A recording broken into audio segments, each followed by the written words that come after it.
Qu'est-ce que tu fais là, papa? Ta gueule. Bonjour.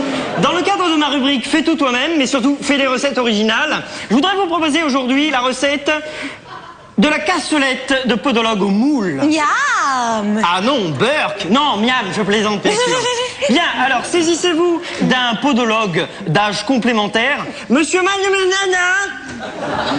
Bonjour Madame Marcadet, comment ça va? Ça va bien, monsieur Magnana, et vous, et vous? Bien, comment vont vos odeurs? Toujours des problèmes de sudation? Taisez-vous, monsieur Magnana, je vais vous cuisiner. Bien. Comme vous pouvez le constater, monsieur Magnana possède un physique mitoyen. Il est de taille plutôt décevante.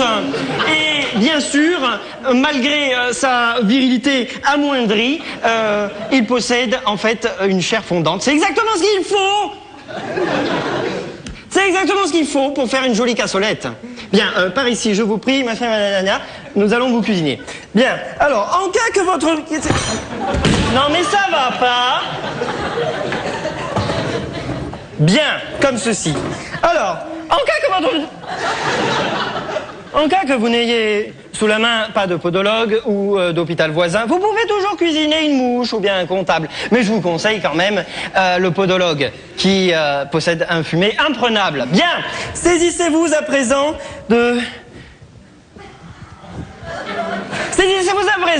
d'un bol de moules décortiquées. Attention, c'est pas parce qu'elles sont décortiquées que ce ne sont pas des moules.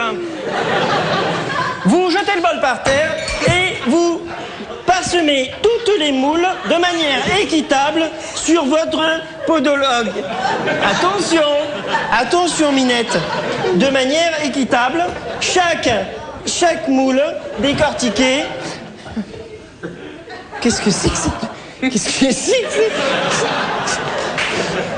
D'accord, j'ai compris. J'ai compris. Alors, donc...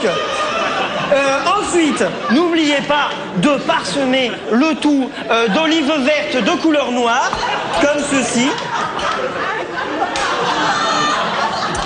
Ensuite, bien sûr, il faut les mettre de manière mignascale ou potentielle. Ah oui, une pour... C'est pour donner du goût. Et à la fin, vous ajoutez évidemment du persil fondant de type beurre ou margarine. C'est où que je devais pas en mettre? Là. Très bien. Voilà. Alors évidemment...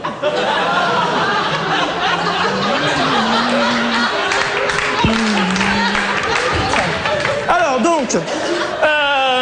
eh bien, il est temps d'enfourner monsieur Manana. Faites-lui la bise en guise d'adieu. Adieu Jean-Louis. Et bien sûr... J'oubliais, si vous voulez faire une cuisson à feu doux, mettez votre four sur feu doux. Par contre, si vous prenez l'idée folle de faire une cuisson à feu fort, eh bien, on risque de vous surprendre. Je vous conseille de mettre votre four sur feu fort. Bon, alors, vous mettez votre thermostat sur 1 minute, bien sûr. Vous avez donc 1 minute à perdre. Profitez-en pour discuter avec votre fille que vous avez adoptée par accident. Ma chérie, comment tu vas? Ça va. Bien. C'est quand la rentrée des classes? C'était la semaine dernière. Ah bon? Et dans quelle classe es-tu? Je suis rentrée en CP. Ah bon? Mais alors c'est que tu vas passer le bac? Bah, non, maman. Oui. Est-ce que tu veux que je demande des photos de la claquette à papa? Oui. Bien. Alors il reste encore 30 secondes. Alors en 30 secondes, un animal qui joue de la flûte. C'était un dindon qui a une flûte. Un dindon qui sent pas bon. C'est mieux qu'une mouche qui louche. Maman? Quoi? Je t'aime. Stop! 20 minutes étant écoulées, vous pouvez désenfourner monsieur le nana et bien sûr le déguster avec vos dents. Comme ceci.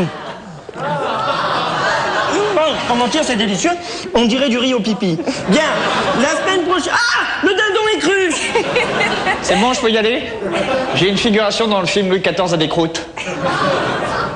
Bien, la semaine prochaine, je vous apprendrai ma délicieuse recette des haricots aux haricots. Maman, qu'est-ce qu'on mange ce soir? Des ailes de cochon. Au revoir! Au revoir!